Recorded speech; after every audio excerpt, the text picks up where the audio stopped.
महाभारत का युद्ध जो कुरुक्षेत्र में लड़ा गया था, भारतीय इतिहास और संस्कृति का एक महत्वपूर्ण हिस्सा है। ये युद्ध न केवल पांडवों और कौरवों के बीच शक्ति संघर्ष का परिणाम था, बल्कि इससे जुड़ी परिस्थितियां और घटनाएं इसे अपरिहार्य बनाती हैं। महाभारत का युद्ध रोकना असंभव क्यों था? इसके पीछे कई प्रमुख कारण थे जिनका वर्णन हम यहाँ करेंगे। 1. धर्म और अधर्म की लड़ाई। महाभारत का युद्ध केवल सत्ता प्राप्त करने का संघर्ष नहीं था, यह धर्म और अधर्म के बीच का युद्ध था। पांडव धर्म का प्रतिनिधित्व करते थे, जबकि कौरव अधर्म का।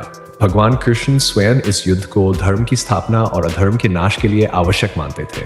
यदि युद्ध को रोका जाता तो अधर्म का वर्चस्व बना रहता, जो समाज और मानवता के लिए विनाशकारी होता। 2. दुर्योधन का अड़ियल स्वभाव। महाभारत के युद्ध को रोकने में सबसे बड़ा अवरोध दुर्योधन का अड़ियल और अहंकारी स्वभाव था। जब भगवान कृष्ण ने शांति के लिए हस्तिनापुर का दौरा किया और पांडवों के लिए केवल 5 गांव मांगे, तब भी दुर्योधन ने इसे अस्वीकार कर दिया। उसने स्पष्ट कहा, सुई की नोक के बराबर भी भूमि नहीं दूंगा।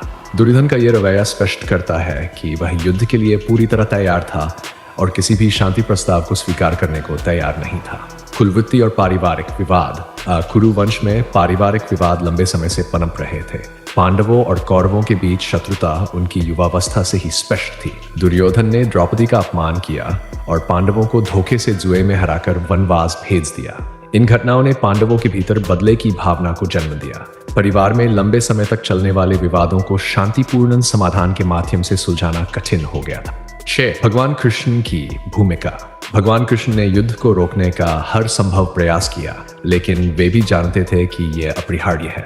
उन्होंने अर्जुन को गीता के माध्यम से यह समझाया कि धर्म की रक्षा के लिए कर्म करना आवश्यक है। उनके दृष्टिकोण से यह युद्ध अधर्म को समाप्त करने और धर्म की पुनर्स्थापना के लिए अपरिहार्य था। राजनीतिक और सामरिक परिस्थितियां। महाभारत के समय भारत छोटे छोटे राज्यों में विभाजित था। कुरुक्षेत्र का युद्ध केवल पांडवों और कौरवों तक सीमित नहीं था, बल्कि इसमें विभिन्न राज्यों और उनके राजाओं ने भाग लिया। पांडव और कौरव दोनों ने अपने अपने पक्ष में शक्तिशाली सहयोगी जुटाए। इस प्रकार ये युद्ध 2 पक्षों के बीच केवल व्यक्तिगत संघर्ष नहीं, बल्कि एक व्यापक राजनीतिक और सामरिक टकराव बन चुका था।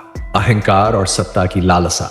दुर्योधन और शकुनी की सत्ता की लालसा ने स्थिति को और भी जटिल बना दिया। दुर्योधन के लिए सत्ता और प्रतिष्ठा का सवाल उसके अहंकार का हिस्सा था। वह किसी भी स्थिति में पांडवों को हस्तिनापुर का उत्तराधिकारी नहीं बनने देना चाहता था। 7. द्रौपदी का अपमान और पांडवों की प्रतिज्ञा। द्रौपदी के चीरहरण के समय हुई घटना ने इस युद्ध की नींव रखी। द्रौपदी के अपमान ने पांडवों को इतना आहत किया कि उन्होंने ये प्रतिज्ञा की कि वे तब तक चैन से नहीं बैठेंगे जब तक कि वे अपने अपमान का बदला न ले लें। इस प्रतिज्ञा ने युद्ध को और भी निश्चित बना दिया। जिस कर्म और नियति का प्रभाव। महाभारत में कर्म और नियति का बड़ा महत्व है। ऋषि मुनियों और स्वयं भगवान कृष्ण ने यह कहा था कि ये युद्ध पूर्व निर्धारित है। ये युद्ध केवल पांडवों और कौरवों के कर्मों का परिणाम था, जिसे रोकना असंभव था। यह समय अराजकता और की आवश्यकता। महाभारत के समय समाज में अराजकता और अधर्म का बोलबाला था। ऐसे समय में एक बड़े संघर्ष की आवश्यकता थी, जो समाज को पुनः धर्म और न्याय के मार्ग पर ला सके। जिस समस्याओं का शांति से समाधान न होना। पांडवों ने शांति बनाए रखने के लिए हर संभव प्रयास किया। वनवास और अज्ञातवास के बाद उन्होंने हस्तिनापुर से अपना राज्य वापस मांगा, लेकिन दुर्योधन की जिद और शकुनी की कुटिल नीतियों ने हर प्रयास को विफल कर दिया। निष्कर्ष, महाभारत का युद्ध कई कारकों और परिस्थितियों का परिणाम था। यह केवल पांडवों और कौरवों के बीच का युद्ध नहीं था, बल्कि धर्म, अधर्म, न्याय, अन्याय और सत्ता की लड़ाई थी। इसमें व्यक्तिगत अहंकार, पारिवारिक विवाद और नियति का प्रभाव भी महत्वपूर्ण था। इन सभी कारणों ने इस युद्ध को अपरिहार्य बना दिया और इसे रोकना असंभव हो गया।